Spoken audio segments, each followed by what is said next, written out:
Shalom, muita paz, muita luz. Na luz da verdade, do Senhor Emmanuel Abdurshim, o real Messias, o Senhor do juízo final, autor da mensagem do grau na luz da verdade. Oremos, na luz da tua criação nos encontramos. Cientes de ti, Criador do universo. Cientes sim, do infinito poder, do teu eterno amor, tua eterna sabedoria, de tuas inexauríveis forças. Em adoração, elevamos para ti as mãos e a ti, Senhor, rogamos. Consente a tua graça e tua imensa bondade se estendam sobre nós. Amém. Essa é uma oração do Senhor que ele compôs para as devoções do Santo Grau. Olha, eu estou nesses vídeos, eu sou meio falador, né? Eu sou espiritualista, eu tenho assim, procuro falar as minhas principais propostas aí nas redes sociais, agora também no YouTube, falar sobre a mensagem do Graal, né? Que é a nova palavra viva, na luz da verdade, que é editado no português brasileiro pela Ordem do Grau na Terra, www.graal.org.br, e pela Fundação da Mensagem do Graal, no idioma português europeu, www.mensagemdograal.com.br. Tem uma capa verde, né? E enquanto que a mensagem do Grau ditada pela Ordem do Grau na Terra, tem capa dura, preta, letras dourado e uma contracapa, né? Uma cobertura branca, e letras douradas, e tem um olho, né? Do Alfa e Ômega, na luz da verdade. É um logotipo, né? Que a mensagem do Grau, da fundação do mensagem do Grau, não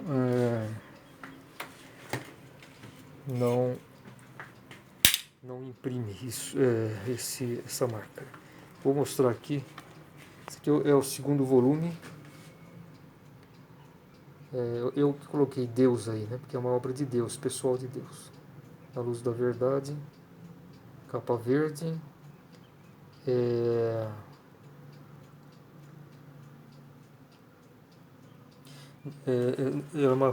Tem letras, né?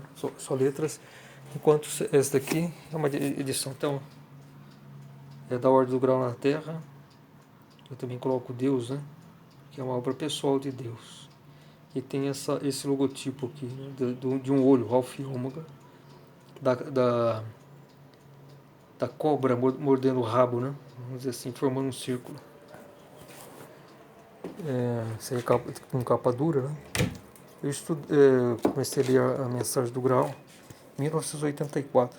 Esse daqui é a contracapa branca, né? Eu comecei a ler, o primeiro contato que eu tive com a mensagem do Grau foi em 1984. Aí já são 37 anos. Eu soube da existência dela. Eu era esoterista naquela época. Sou de família cristã, católica, mas no período eu era esoterista, artista plástico, e um membro da Ordem do Grau na Terra falou da mensagem do Grau e dos mensagens do Grau, dos livros de Roseli Gonçalves também, né? Mas eu comecei a comprar os livros e ler de verdade. Eu peguei o livro que a pessoa emprestou para mim. Um livro, eu li um pouco, percebi que era interessante, mas não tive interesse na época. E devolvi o livro para ele. Estava com muitas atividades também, né, profissionais. Eu expunha na praça de artesanato, né? Arte e Artesanato em Campinas. Na época era na Praça Carlos Gomes, bem no centro da cidade, né? Depois ela continuou do centro, mas foi um pouco mais adiante em direção leste, para a Praça Imprensa Fluminense, no Centro de Convivência Cultural. Também expus lá também, posteriormente. Isso foi em 1984. Mas então depois eu comecei a ler, comprar os livros da Ordem do Grau, quer dizer, da Mensagem do Grau, Rosélias Ossadas, literatura, tudo, e comecei a ler, assim, para valer, né, em 1988, 4 anos após. Né. Peguei um período que também, assim, profissional, meio de transição, né, e não tinha muitos compromissos, porque a maior parte da minha vida sempre fui solteiro, né, e continuo sendo solteiro, né, sem filhos, sem outros compromissos, morava na época na casa dos pais, então tinha a vida muito simples, sem carro, enfim, né, vegetariano, então a casa tinha um bom quintal para ler, né, enfim. Aí eu comecei a ler bastante, 4, 5 horas por dia, e aí eu comecei a ter um contato, né, entender o que era a mensagem do Graal, a importância dela, né.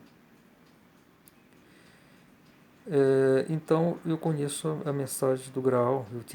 Fui para Brasília em 89, fiquei lá 2 anos, aí fiquei afastado. Aí eu fui aderir a uma seita também chamada Cultura Racional. Antes eu tinha estudado esoterismo, né, na eubiose, né? Mas eu digo que depois que eu conheci a mensagem, entendi o que era realmente a importância dela, né? Digo que esoterismo, enfim, espiritismo é perda de tempo. E o próprio dito cristianismo, da forma que ele é praticado, também. Ele não é um cristianismo autêntico, né? Está muito longe de Cristo. Se direcionou com as suas questões humanas, de raciocínio, de poder, se transformou em uma religião das trevas, né? Uma religião de Lúcifer, quanto deveria ser uma religião divina, né? Divina ou de Deus, já que Jesus é Deus, né? Faz parte da Trindade, Deus Pai, Deus Filho e Espírito Santo. Mas eu estava falando sobre essa questão da retificação da mensagem do Graal, é o assunto que eu estou falando, e também que o Senhor teria escolhido então o povo da Tchecoslováquia como a nação eleita. Ele teria destituído a Alemanha, pois os convocados falharam, e escolhido a Tchecoslováquia, né, que é um povo muito unido. Né? Então eu acho que essa divisão que houve entre tchecos e eslovacos, ela enfraqueceu a nação. Mas, enfim, decidiram assim, né? Porque existe um sentido de nação, né? Mas uma nação, o principal fator que une uma nação é o idioma, é a palavra. Tem que ter um único idioma, um idioma oficial. Não que se proíba as pessoas, né, de falarem outros idiomas num país, mas sempre tem que haver um só idioma oficial. E os eslovacos acho que teimaram nessa questão de ter um idioma oficial, e foi isso que foi, me parece, a principal questão, né, para essa divisão. Mas eles têm um sentido de nação, né?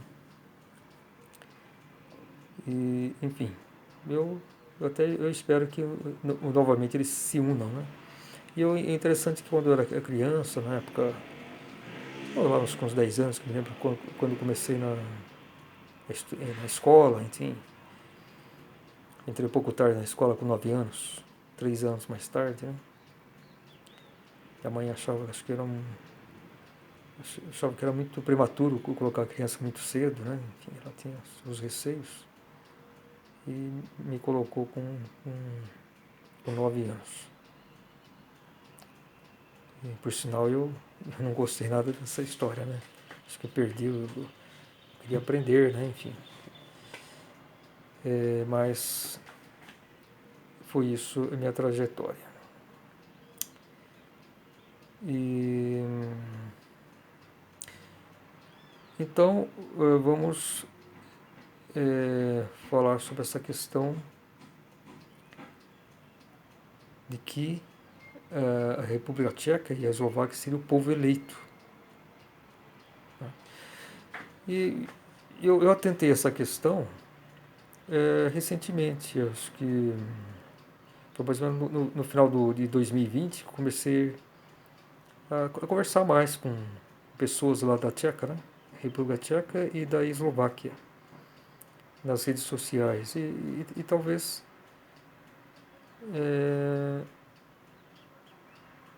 entre as pessoas com mais converso, né? Estão pessoas de lá, né? Tenho aí algumas amigas, né? Alguns amigos, principalmente da Eslováquia, né? E eu sinto que é um povo, tanto do tcheco e o eslovaco, acho que principalmente a Eslováquia. Estou falando isso porque eu tenho mais contato com o pessoal lá, né? Lógico, é pouco, né?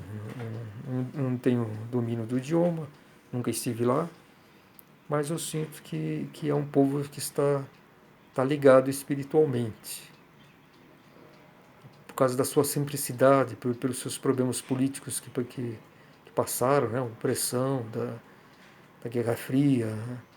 Domínio soviético, enfim. Houve muitas questões aí, a invasão dos nazistas, né? Na Tchecoslováquia. Tudo isso eu acho que fez com que o povo se mantivesse acordado espiritualmente. Houve muito sofrimento, mas é um povo que tem uma simplicidade e não tem essa questão essa coisa muito de orgulho, né? Da própria nação, de cultural.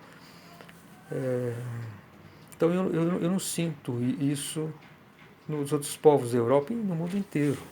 Por exemplo, vamos falar as principais nações da Europa: Reino Unido, França, Espanha, Itália.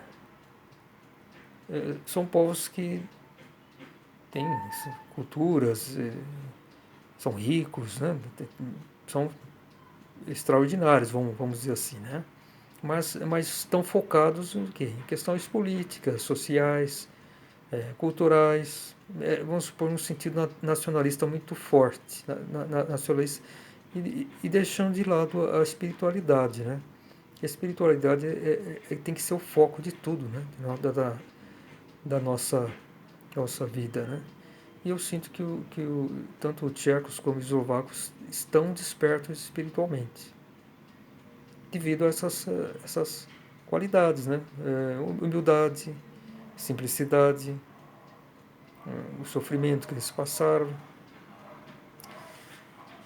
Então isso é bem interessante, essa questão. Agora, o Brasil, na verdade, a ancoragem da palavra viva agora está no Brasil, porque era na Áustria, né, em Wuppertal, o ponto de ancoragem, que isso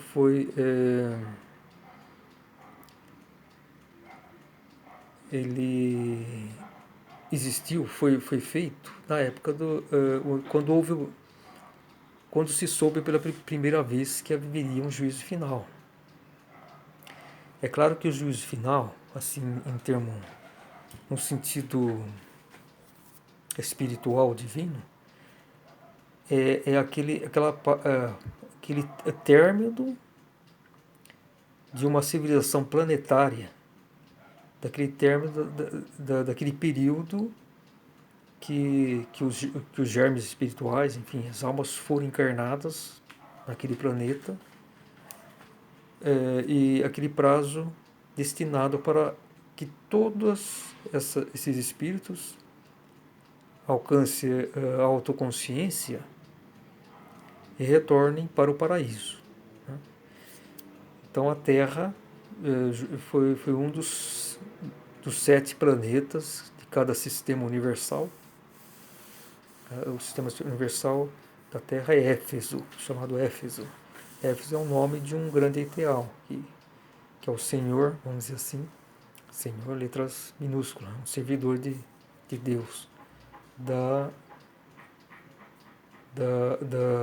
desse sistema universal chamado Éfeso.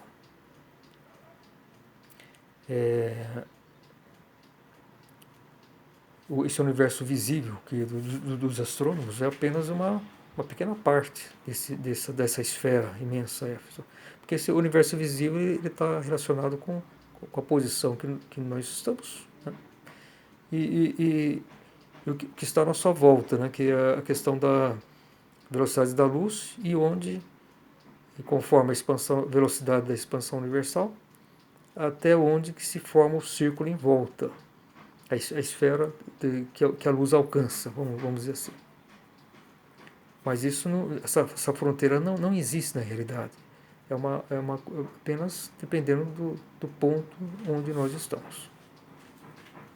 Então, se por exemplo o universo visível ele tem aí um diâmetro de uns 28 bilhões de anos-luz, a esfera Éfeso pode ser que ela tenha algo como 100 bilhões de anos-luz. 100 bilhões de anos-luz. Pode ser que tenha isso. Não se sabe, né? Aliás, eu tenho teorias sobre essa questão da... Já falei também sobre... tem algumas ideias sobre onde é o centro desse universo Éfeso. Porque alguma parte do céu está lá, o lugar que se direciona ao centro.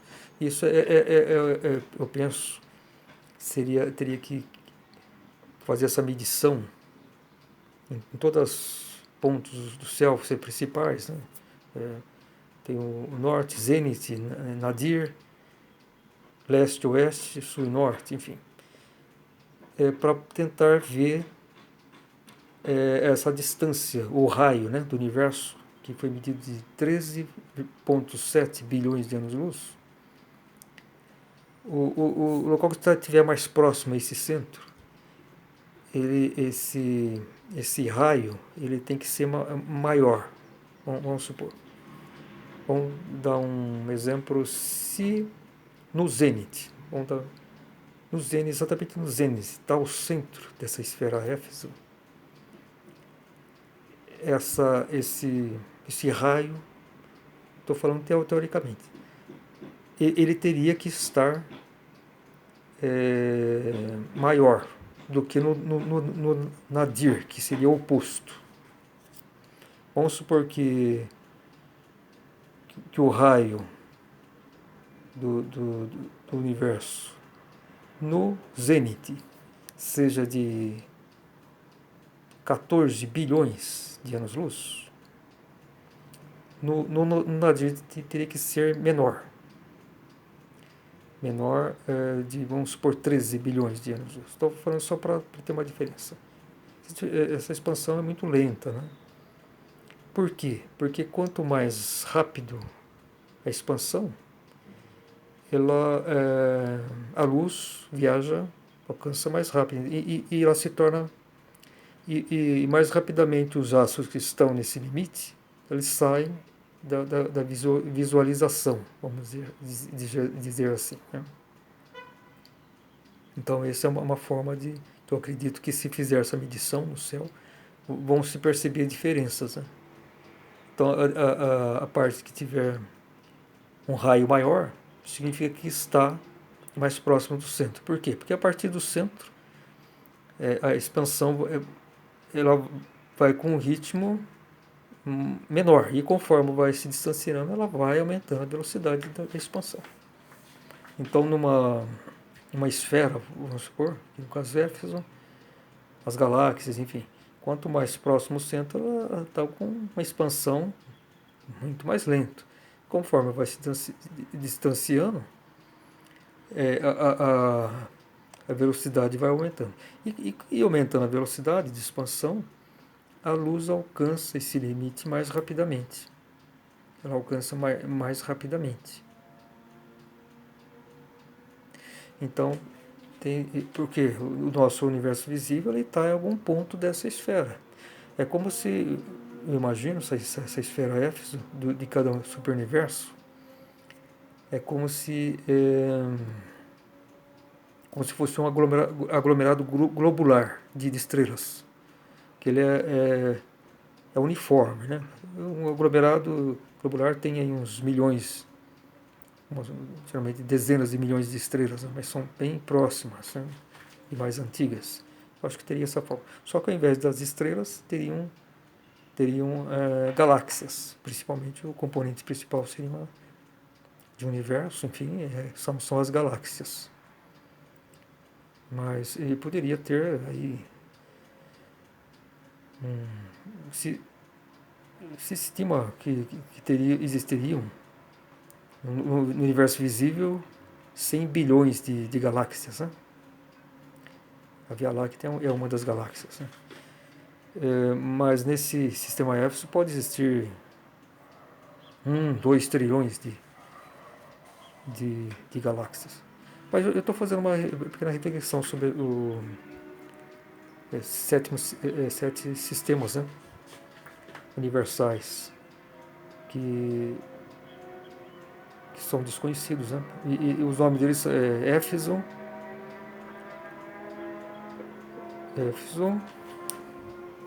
Esmírnia, Filadélfia, Laodiceia, Pérgamo, Sardes e Tiátira. São as 7 partes do universo. São nomes dos entiais, os senhores de cada parte do universo. Mas eu estou falando um pouco sobre essa questão aí. Eu faço teorias, né, de muitas questões que eu pego dados da literatura do Graal, da mensagem, enfim,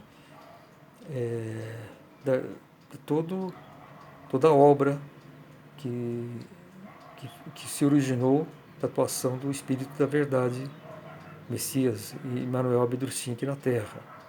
Pegando uma informação ou outra, reflexão, estudos, se pode ir montando uma teorias, né? Então eu faço algumas teorias, né?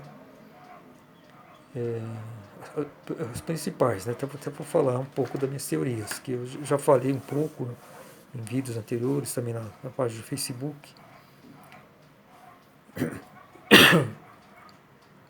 Tem a teoria da própria natureza de Deus, como funciona esse moto perpétuo, como que ele saiu da sua unidade, né? Ele resolveu fazer criações, né? Pego sempre dados, informações e procuro montar um quebra-cabeça, talvez com inspiração, intuição, não sei, ou imaginação, mas é uma teorias, né? E que busca sempre a lógica que está em tudo que existe, né? Tudo tem lógica.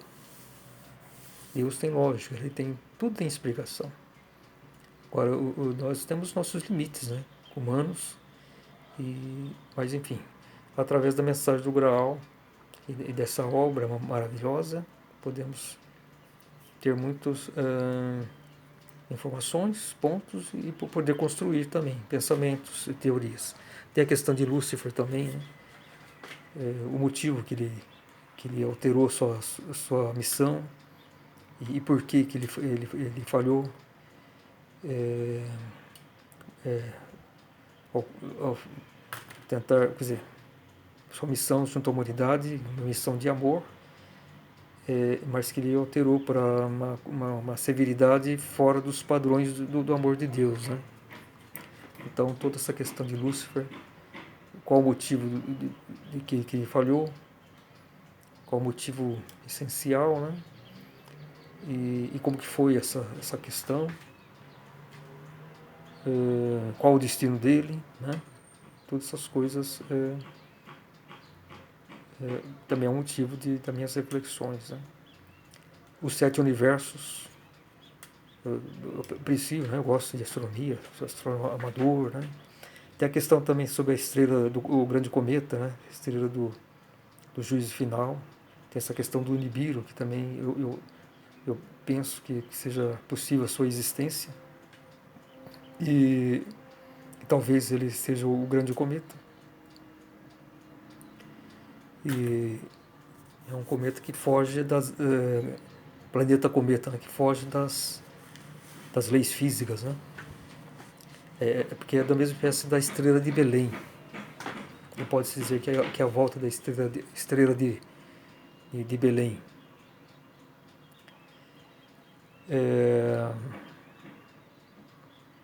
Tem a questão do planeta Vênus, que o livro do Juízo Final de Rosales von Sales, ela fala que o planeta Vênus é habitado.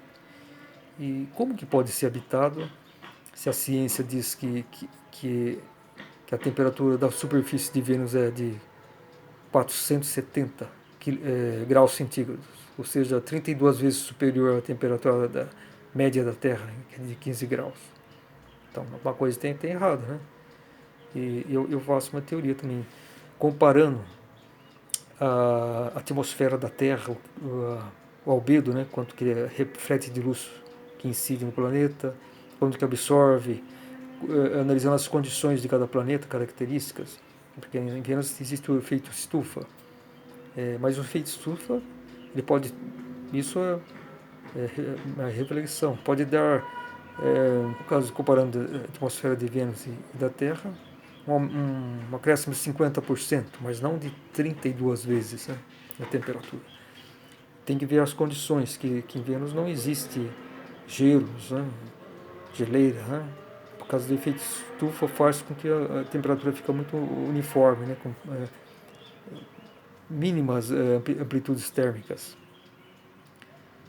Enquanto que a Terra não, a atmosfera é mais rarefeita, reflete menos, muito menos, né, metade, né, vamos dizer assim, da luz que Vênus reflete. Tem as geleiras, né? Então tem que analisando essas, e também a distância, né? A Terra está uns 30% mais distante do que Vênus. Então todas essas condições pode-se fazer colocando aí cálculos para se comprovar, na minha opinião, que a temperatura de Vênus é compatível com vida humana. E Vênus, de fato, é habitada por seres humanos. Então a temperatura não é. A temperatura lá eu suponho que deve estar em volta de 25, entre 25 e 30 graus, temperatura média. Então eu já tive vídeos anteriores também já falei sobre isso. São temas que sempre estou colocando, né, teorias, né? E dos restos mortais de Cristo, que com base numa narração, enfim, da mensagem do Graal, eu tenho certeza que tanto no nascimento de Cristo, o pai de Cristo foi um centurião romano, que criou-los. E enquanto o corpo dele também foi ocultado por José de Arimateia e pelo apóstolo João, a pedido de Maria de Nazaré. Então, essas questões eu costumo refletir bastante. E no caso da teoria do sepulcro oculto, seria o sepulcro oculto de Jesus Cristo, que ainda não foi descoberto.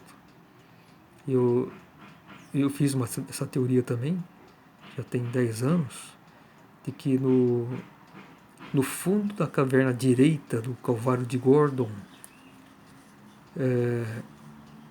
fazendo uma pesquisa arqueológica, no fundo da caverna direita vai se encontrar a entrada para o sepulcro oculto de Cristo, onde estão os seus restos mortais. Fica em Jerusalém, né? Qualquer pessoa sabe, só pesquisar aí. Calvário de Gordon, em Jerusalém. E eu aponto, né? As divulgações que eu faço no Facebook, exatamente esse local, né? Porque essa Calvário de Gordon lembra uma grande caveira, né? E tem na órbita direita, no fundo, como se fosse na pupila, né? Exatamente na pupila seria a abertura para essa que dá para o sepulcro oculto. Porque lembra, né? Nessa pupila, me parece que pelo que eu tenho visto nas fotos, tem uma caveira, caveira humana, né? Que possivelmente foi colocado lá para, além de fechar essa entrada, também intimidar as pessoas, né? Para não ter respeito, né? Foi uma das coisas. Bom, eu tenho essa característica também estou falando dos meus vídeos, né? De pegar um tema e falando sobre um assunto, outro, não me focando muito assim num tema, né? Então eu começo um vídeo com uma proposta, vou seguindo para um lado, para o outro, né? Eu até falo como se fosse um barco à vela, né? Que depende um tanto do vento, né? E às vezes você pode mudar um pouco a direção, né? E, enfim, mas o tema geral é sobre a espiritualidade, sobre a mensagem do grau. Então, Shalom, muita paz, muita luz. Amém.